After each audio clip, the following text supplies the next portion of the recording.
Kalau kita masyarakat kubur, ilo doang lagi.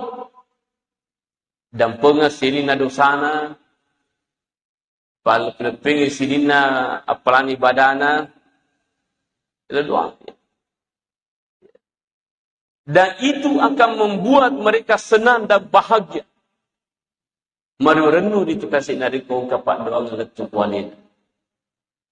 Nasabak kuni romon ropaning tomatewi nari ko ang kapak di mundina tuli mila doang salama. Paning siang malam itu. Ya. Jadi itu pertama kalau kita ziarah kubur. Selalu kita doakan. Yang kedua adalah kita mengingat kematian. Nah, jadi itu kalau kita masyarakat buruk, ingat ya rumah tinggi.